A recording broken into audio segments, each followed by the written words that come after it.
అవని stories. Anasuya రావటం గమనించి గదిలో ఉన్న అవని సురేష్లు భయపడిపోతారు.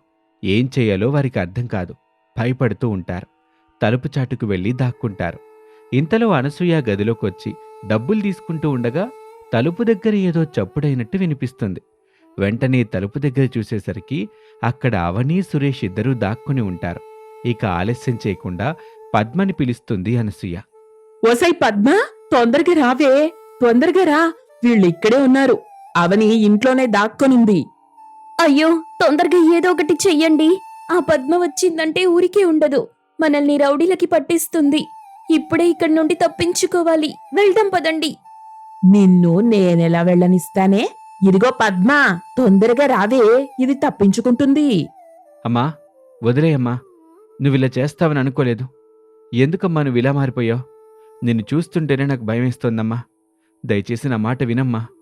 మేము నీకు శత్రువులం కాదు. నేను నీ కొడుకుని, ఇక్కడుంది నీ కోడలు. రేయ్ బాబూ, ఈ అమ్మ చెప్పిన మాట వినుంటే నీకీ పరిస్థితి వచ్చేది కాదు కదా. నా మాట విని ఇప్పుడే నా వెనక్కొచ్చేయ్. ఆ అవనిని మాత్రం వదిలిపెట్టను. అలా అనసూయ అంటూ అవనిని పట్టుకునే ప్రయత్నం చేస్తూ ఉంటుంది. అవని సురేష్ ఇద్దరూ తప్పించుకోవాలని చూస్తూ ఉంటారు. ఇంతలో పద్మ తన రౌడీలను అక్కడికి తీసుకొస్తుంది. వాళ్ళు అవని సురేష్లని పట్టుకుని తాడుతో కట్టేస్తారు. అవని ఇప్పుడు తనకు బందీగా దొరికిపోవటంతో తెగ సంతోషపడుతూ ఉంటుంది అనసూయ. పద్మ కూడా వాళ్ళని చూసి ఆనందిస్తూ ఉంటుంది. మొత్తానికి నీ కోడలు చేతికి చిక్కింది. ఇక మీరేం చేసుకుంటారో చేసుకోండి. తొందరగా దాని ప్రాణాలు తీసేస్తే శవాన్ని ఎవరికంటికి కనిపించకుండా మట్టిలో పూడ్చిపెట్టేస్తాను.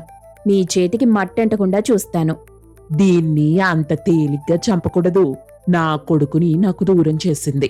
నా సంతోషాన్ని నాకు దూరం చేసింది. నాకు కన్నీళ్లు మిగిల్చింది. దానివల్లే నా భర్త మంచన పడున్నాడు. నా జీవితాన్ని ఇది తలకిందులు చేసేసింది. అమ్మా, నువ్వు చేస్తుందేం బాలేదమ్మా. పాపం అవని నీకే ఇబ్బంది రాకుండా చూసుకుంది. ఇన్నాళ్ళు నువ్వు పెట్టే హింసను కూడా భరించింది. ఏ రోజైనా నువ్వు అత్తలాగా ప్రవర్తించావా? తను మాత్రం నిన్ను సొంత తల్లిలాగే చూసింది కదమ్మా. పాపం, తనని చంపాలని నీకెలా అనిపిస్తుందమ్మా? అత్తయ్యా, నేను మీ బిడ్డలాంటి దాన్ని. నన్నేం చెయ్యకండి. వదిలేయండి అత్తయ్యా, మీకు దండం పెడతాను. వదిలేయండి. నోరు ముయ్యవే నంగనాచి. చెయ్యాల్సిందంతా చేసేసి ఇప్పుడు అమాయకంగా మాట్లాడుతున్నావా? ఏదో రకంగా మాయ చేసి మిమ్మల్ని, మీ మనసుని మార్చేయాలని చూస్తుంది. నీ కోడలు అమాయకురాలేం కాదు, మహామూతురు. ఇంకా ఆలోచిస్తావేంటి? చంపేదాన్ని. అలా పద్మ అనగానే అనసూయ కోపంతో అవనిని చంపటానికి ముందుకు వెళ్తుంది. పద్మ కూడా అనసూయతో పాటు అడుగులు వేస్తూ ఉంటుంది. ఇంతలో పద్మ తన చేతిలో ఉన్న కర్రను తీసుకొని అనసూయ నెత్తిపైన ఒక్కటేస్తుంది. ఆ దెబ్బతో అనసూయ కళ్ళు తిరిగి పడిపోతుంది.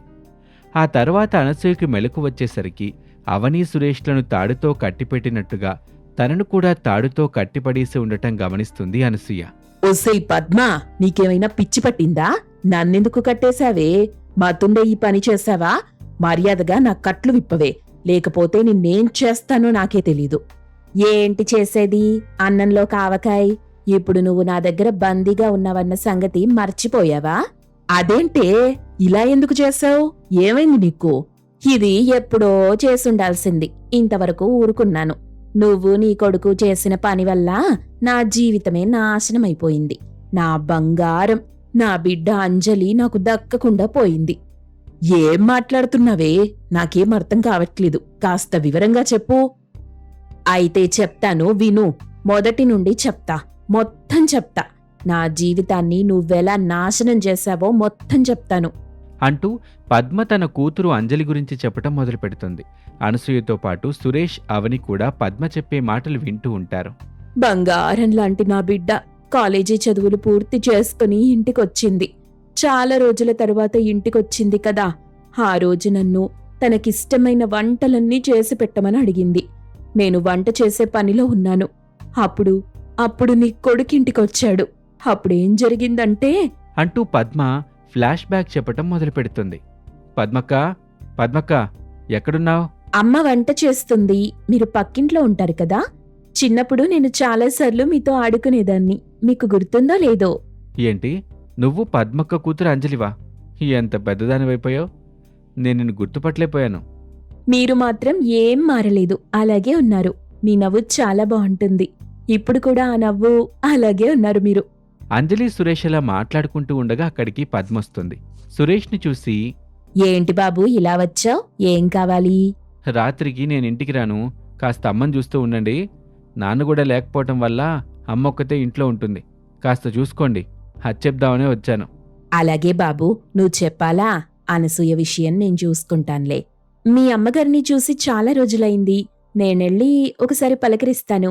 అమ్మా, వెళ్ళిరానా? ఇప్పుడే కదమ్మా వచ్చావు. సాయంత్రం ఇద్దరం అలా వెళ్ళి మాట్లాడదాంలే. సరే అంజలి, మళ్ళీ కలుద్దాం. అలా అంజలితో మాట్లాడిన తర్వాత సురేష్ అక్కడి నుంచి వెళ్తాడు.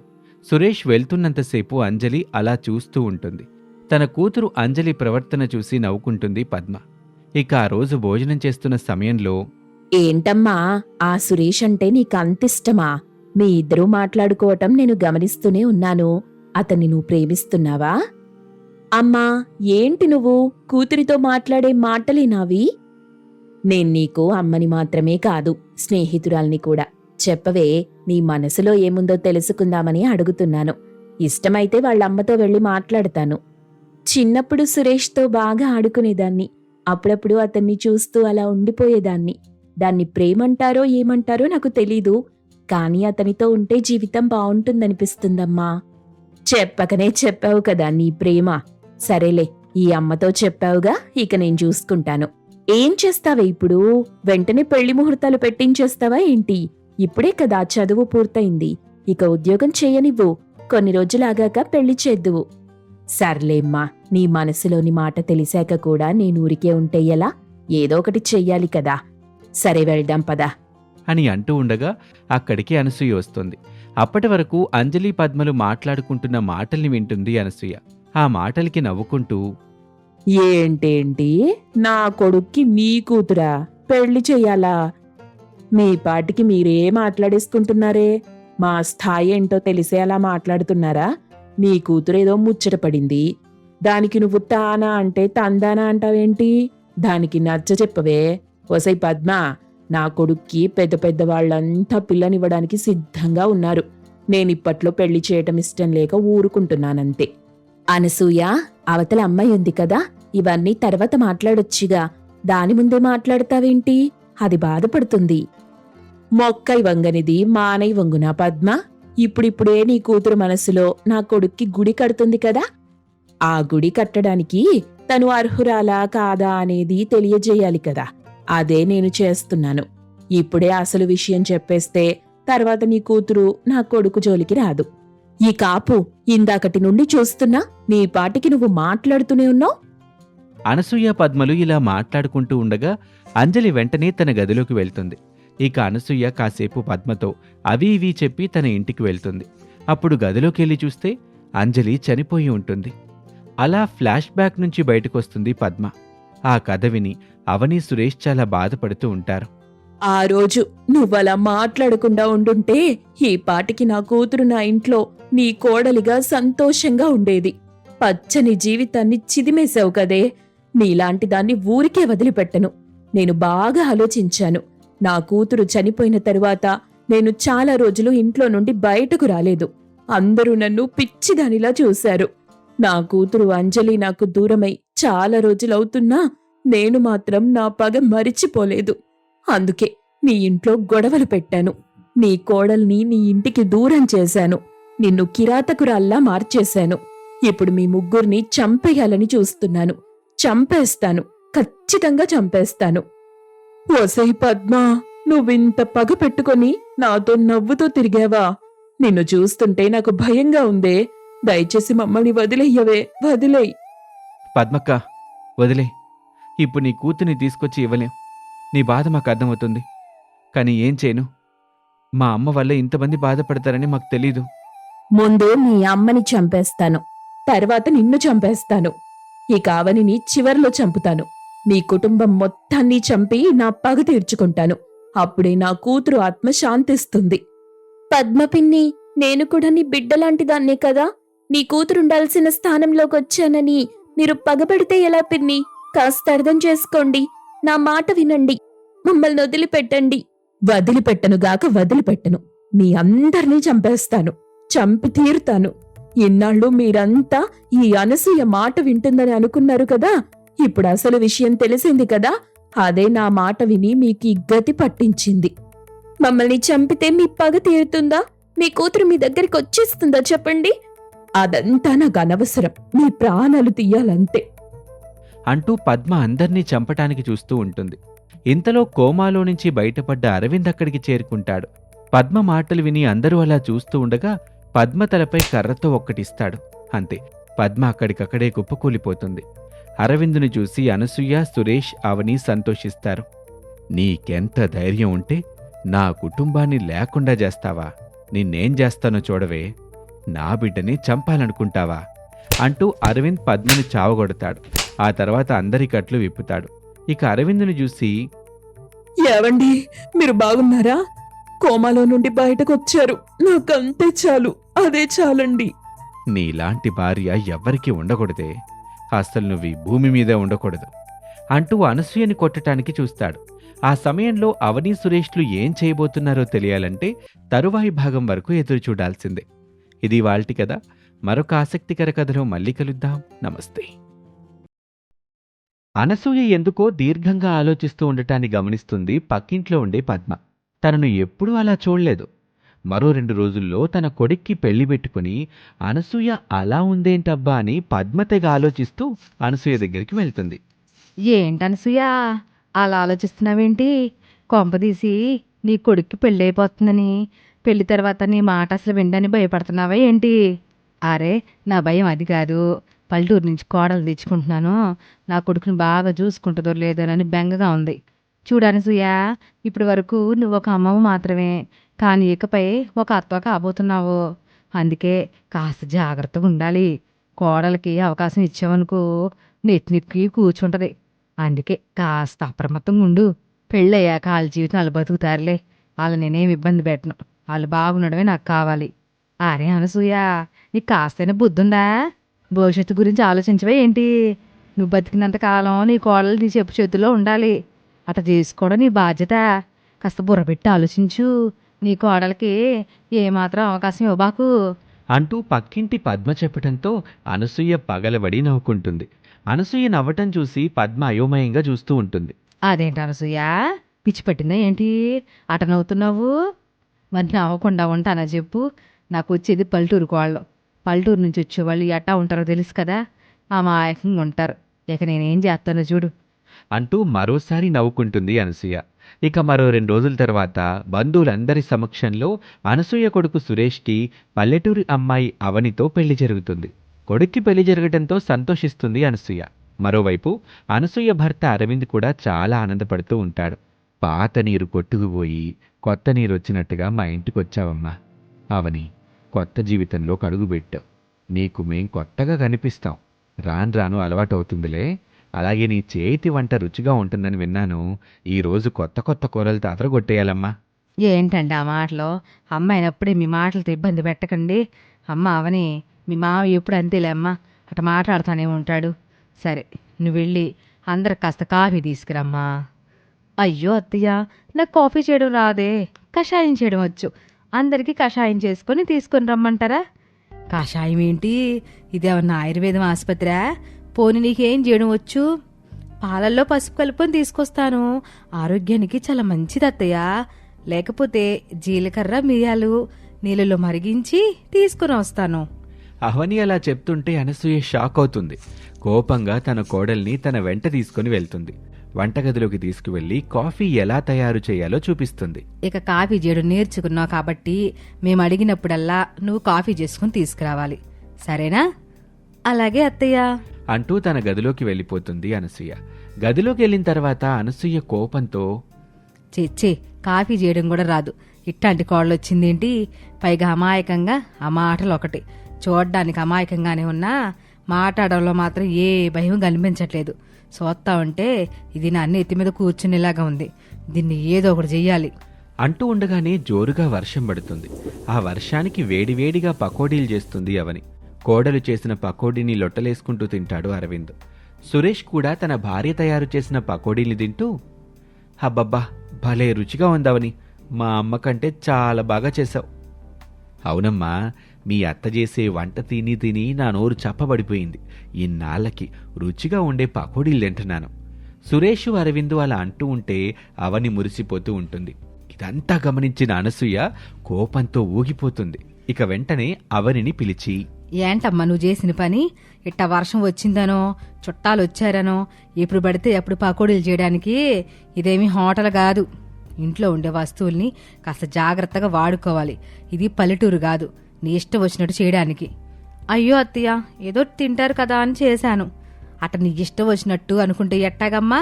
ఎకపై ఏదైనా చేసే ముందు కాస్త నాకు చెప్పి చెయ్యి, నువ్వు అనుకోగానే చేసేబాక అంటూ అనసూయ కోపంగా వెళ్ళిపోతుంది. అనసూయని చూసి హడలిపోతుంది అవని. ఇక అప్పట్నుంచి ఏ పని చేసినా భయం భయంగా చేయటం మొదలు పెడుతుంది అవని. అలా కొన్ని రోజులు గడుస్తాయి. ఒకరోజు అవని తన భర్తను బయటకు తీసుకువెళ్లమని అడుగుతుంది. చాలా రోజులైందండి ఈ ఇంటి నుంచి బయటికెళ్ళి. నాకు జైల్లో పెట్టినట్లుగా ఉంది. కాసేపు అలా వెళ్ళొద్దాం, నన్ను బయటకి తీసుకెళ్ళొచ్చు కదా. సరే అయితే వెళ్ళొద్దాం పద. కానీ అమ్మా అత్తయ్యకి నేను ఏదో ఒకటి చెప్తానులే అని తన భర్తకు చెప్తుంది అవని. ఇక ఆ తర్వాత అందంగా తయారయ్యి బయటకు వెళ్లేందుకు సిద్ధమవుతూ ఉండగా అవని సురేష్ల మాటల్ని చాటుగా విన్న అనసూయ ఉన్నట్టుండి కాలు జారి పడిపోయినట్టుగా నటిస్తుంది. అయ్యో బాబు సురేష్, నన్ను కాపాడరా, పడిపోయానురా, నేను నడవలేకపోతున్నాను. ఏమండి, ఎవరైనా ఉన్నారా అంటూ గట్టిగట్టిగా అరుస్తున్న అనసూయ దగ్గరికి పరుగు పరుగున వస్తారు సురేషు, అవని, అరవింద్. వాళ్ళని చూసి అనసూయ మాత్రం ఇంకాస్త ఎక్కువగా వినిపించేటట్టు బాధగా అరుస్తూ ఉంటుంది. కాలు జారిపోయింది రోయ్, నా వల్ల అవడం లేదు, నేను నొప్పికి తట్టుకోలేకపోతున్నాను. అమ్మా త్వరగా ఆసుపత్రికి వెళ్దాం పదా. అరే హాస్పిటల్ ఎందుకురా, ఇదిగో కాళ్ళు అవనే ఉందిగా, నూనెతో కాస్త కాళ్ళను మర్దన చేసుకుంటే సరిపోతుందిలే. ఏ అమ్మా చేస్తావు కదా? అలాగే అత్తయ్య అంటూ అవనితో తన కాళ్లకు నూనె రాయించుకొని మర్దనా చేయించుకుంటుంది అనసూయ. ఇక చాలా రోజుల తర్వాత బయటకు వెళ్ళాలి అనుకున్న పని జరగకపోవడంతో నిరుత్సాహంగా కూర్చొని అత్తగారి కాళ్లకు మర్దన చేస్తూ ఉంటుంది అవని. అలా అర్ధరాత్రి వరకు కాళ్లకు మర్దన చేయించుకొని పంపిస్తుంది అనసూయ. అలసిపోయిన అవని తన గదికొచ్చి పడుకుండిపోతుంది. మరుసటి రోజు ఉదయాన్నే అవని అందంగా తయారయ్యి గుడికి వెళ్లేందుకు సిద్ధమవుతుంది. అది చూసిన అనసూయ, ఇదేంటి ఇంత అందంగా ముస్తాబయ్యింది? కొంపదీసి దీని పుట్టినరోజు ఇవ్వాలా? అట అయితే నా కొడుకుతో చాలా డబ్బులు ఖర్చు అవుతుంది, అట జరగకుండా చూడాలి అని అనుకుంటూ ఉండగానే అవని వస్తుంది. ఏదో చెప్పాలని చూస్తుంది. కానీ అంతలోనే అత్తగారు, ఏంటమ్మా వంట సామాన్లు అట్టాగే ఉన్నాయి, ఆరు బయట ముగ్గేనే లేదు, ఈ రోజైనా బట్టలు తూతావా లేదా? ఇట ఇంట్లో పనులు కూడా చేయకపోతే ఎట్టాగమ్మా? పల్లెటూరు నుంచి వచ్చావు కదా అని ఊరుకుంటుంటే ఇట నీ ఇష్టం వచ్చినట్టు చేస్తున్నావేంటి? నేను చెప్తే గాని ఇంటి పనులు చేయవా నువ్వు? ఇంత బద్ధకం ఎందుకమ్మా నీకు? నా ఇంటికి వచ్చే కాళ్ళు ఎట్టా ఉండకూడదని అనుకున్నానో అట్టాగే ఉన్నావమ్మా నువ్వు. అనసూయలా అనగానే కంటతడి పెట్టుకుంటుంది అవని. ఇక అనసూయలా తిట్టేసి వెళ్ళిపోతుంది. వెళ్తూ వెళ్తూ తన కోడలు ఏడవటం చూసి మనసులో సంతోషిస్తుంది. అప్పుడే అరవింద్ అక్కడికి వచ్చాడు. అలా ఏడుస్తావేంటమ్మా? ఏడిస్తే నీ సమస్య తీరిపోతుందా చెప్పు? ఏదైనా సరే ధైర్యంగా ఎదుర్కోవాలి. మీ అత్త మాటలకి నువ్వేం బాధపడబాకు. నేనేం బాధపడలేదు మామయ్య, అత్తయ్య చెప్పిన పనులు ఇంకా పూర్తి అవ్వలేదు, వెంటనే ఆ పనులు పూర్తి చేయాలి అంటూ వంట సామాన్లు కడుగుతుంది, బట్టలు ఉతుకుతుంది. ఆ పనులు చేసేసరికి అవని మొహం బాగా వాడిపోతుంది. అలా కాస్త నీరసంగా అనిపించి వెళ్లి నిద్రపోతుంది. అదంతా గమనించిన అనసూయ, అమ్మో అమ్మో, ఇట్ట పట్టపగలు ఈ ఇంట్లో నిద్రపోతే ఎట్టాగమ్మా? అవని, నువ్వు చేసిన పని ఏమన్నా బాగుందా? ఇంట్లో ఇట్ట నిద్రపోతే ఈ ఇంటికి అరిష్టం. ఇంటిని వల్లగాడు చేయడానికి వచ్చావా ఏంటి? ఈ సమయంలో ఎవరైనా పడుకుంటారా? అబ్బా ఏదో అలసిపోయి నిద్రపోయిందిలే, వదిలే అనసూయ. మీరు ఊరుకోండి, కోడల్ని వెనకేసుకు రాబాకండి. మరో మాట మాట్లాడాలంటే పొళ్ళు ఊడగొడతాను మళ్ళీ.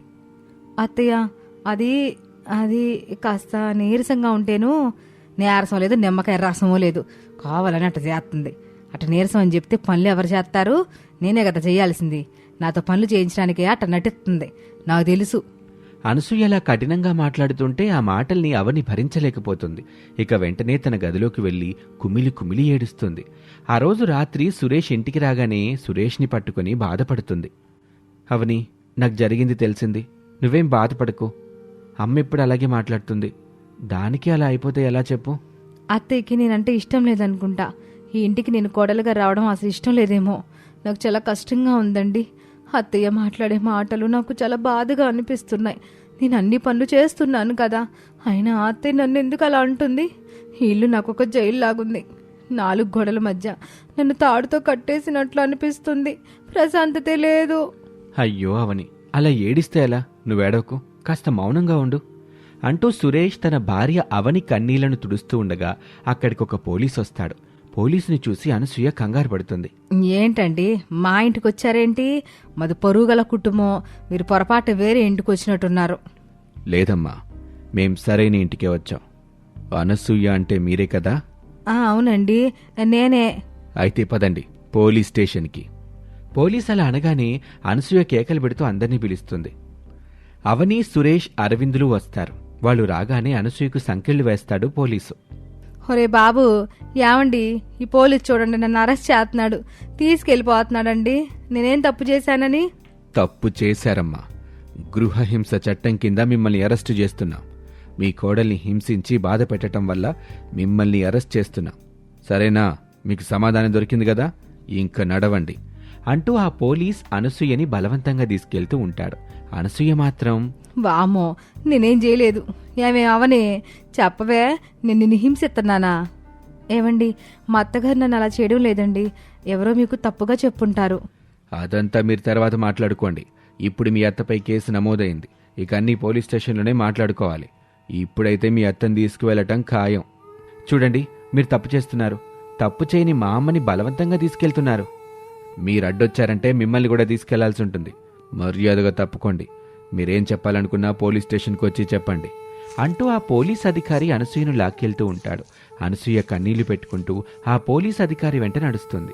అనసూయని చూస్తూ అవని, సురేష్, అరవిందులు బాధపడుతూ ఉంటారు. ఒకరి మొహాలు ఒకరు చూసుకుంటూ అయోమయ పరిస్థితిలో ఉంటారు. పోలీస్ స్టేషన్లో కేసు ఎవరు పెట్టుంటారని ఆలోచనలో పడతారు. తరువాత ఏం జరిగిందో తెలుసుకోవాలి అంటే ఈ వీడియోని లైక్ చేయండి. అలాగే మీ అభిప్రాయాన్ని కామెంట్ చేయండి. Thank you for watching.